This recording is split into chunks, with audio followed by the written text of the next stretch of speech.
Hello everyone, I'm Eric Rain, and in today's video we are going to take a look at 8 tips and tricks that can make your Baldur's Gate 3 playthrough a whole lot easier. Be sure to leave a like if you found any of these useful, and let me know your own tricks in the comments. If there are enough good ones, maybe I'll make a part 2, but without further ado, let's jump straight into it.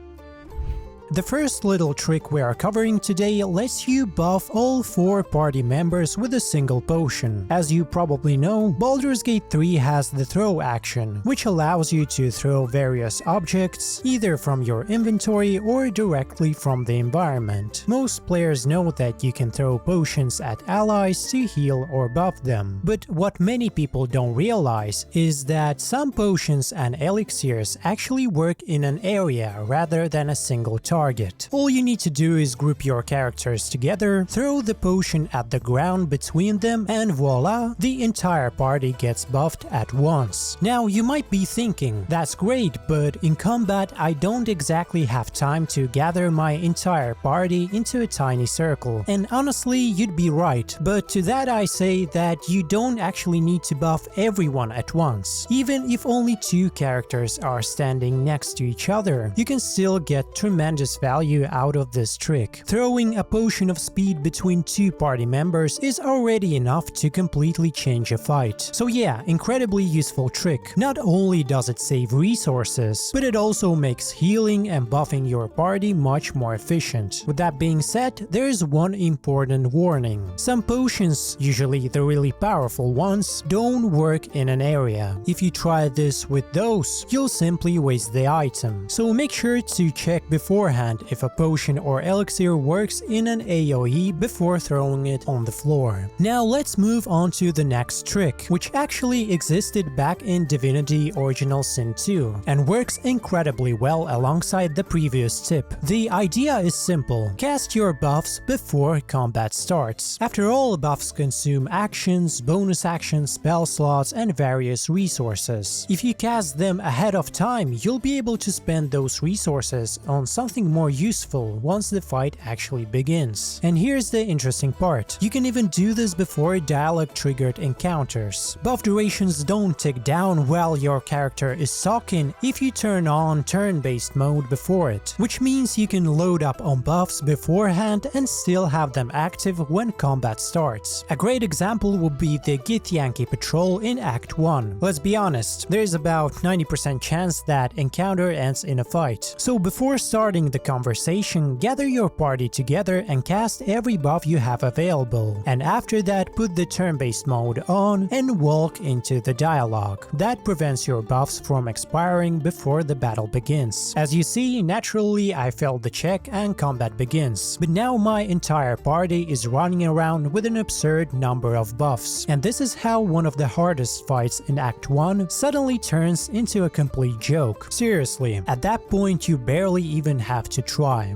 The next trick is also incredibly useful, although it requires someone in your party to know how to play an instrument. By default, bards can obviously do this, but any character with the performer feat can as well. The trick is simple: use a musical performance to distract NPCs, while another character steals from them. As you see here, I cannot steal because other NPCs are looking at the merchant, but as I perform, he moves a bit closer and now I can easily steal something from him. Also, what is very common is that merchants move around a lot, which makes it very hard to steal from them. But with this method, they will be standing still. But that's not the only use of performance trick. Performing can also be used to gather a large number of NPCs into one place. Once they're all standing around your musician, you can just launch a fireball straight into the crowd. You can also do this with only one character, just by turning turn-based mode on, moving to a safe distance, and casting a fireball yourself. And yeah, just like that, another one of the hardest encounters in the game suddenly becomes one of the easiest.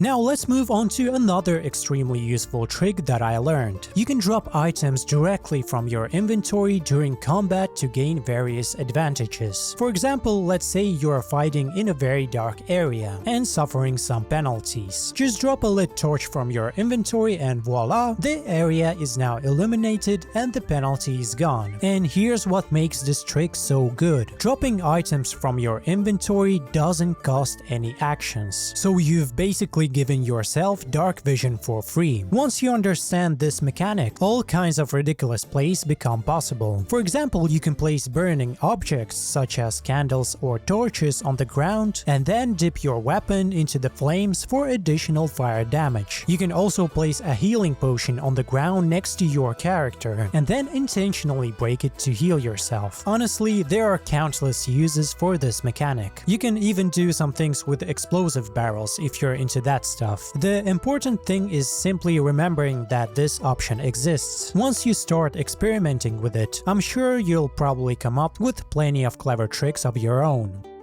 The next tip is a bit simpler, but it pairs nicely with some of the previous ones. Always keep a bag containing all of your consumables. Seriously, you never know what you're going to need, especially during a first playthrough. With a dedicated consumables bag, you're always prepared. This is especially important if you play on honor mode. Found an animal you want to talk to? No problem, you've got a potion of animal speaking. The fight turned out to be much harder than expected. Potion of speed to the rescue.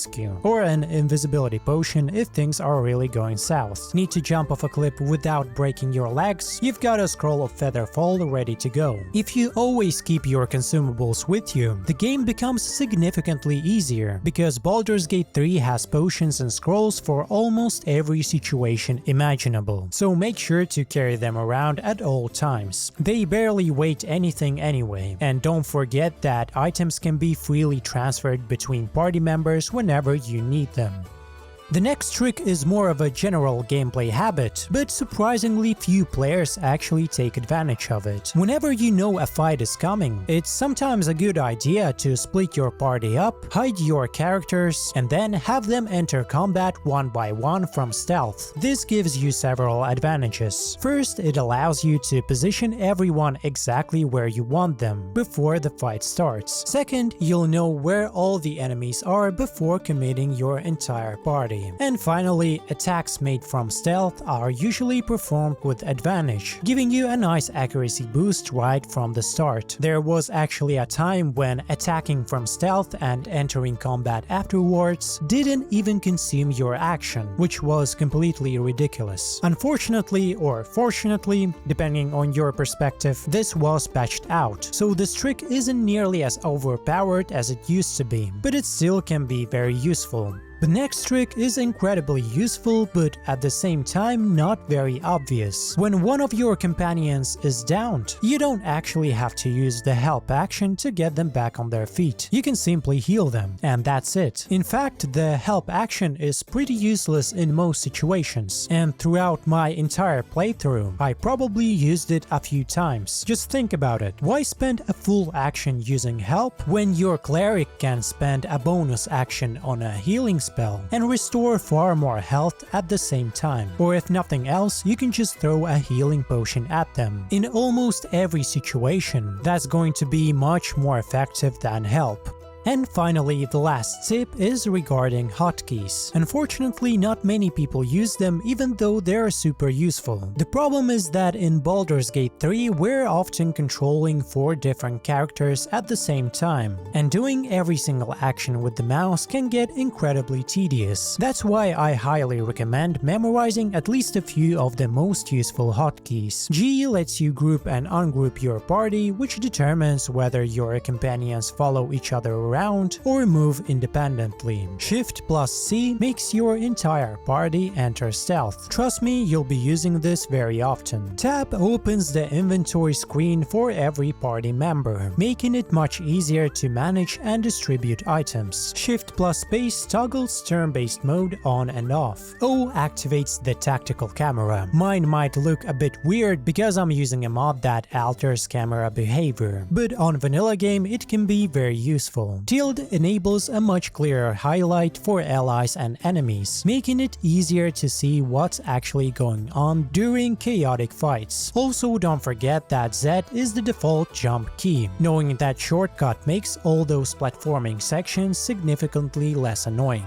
Also remember that you can use Ctrl plus click and Shift plus click to select multiple items at once instead of moving them one by one. Oh, and one last thing, F10 hides the entire user interface, which is perfect if you want to take clean screenshots without entering the photo mode. And to enter photo mode, press F9. And that's it for today's video. Let me know in the comments what you thought about these tips, and feel free to share your own tricks as well. Also tell me if you want to see the second part. I've got over 1,000 hours in Baldur's Gate 3 at this point, so there are still plenty of advanced tricks, exploits, and lesser known mechanics that I haven't talked about yet. If this video gets enough likes, I would be happy to make a second part and cover some of the more advanced stuff. As always, thanks for watching, and I'll see you in the next one.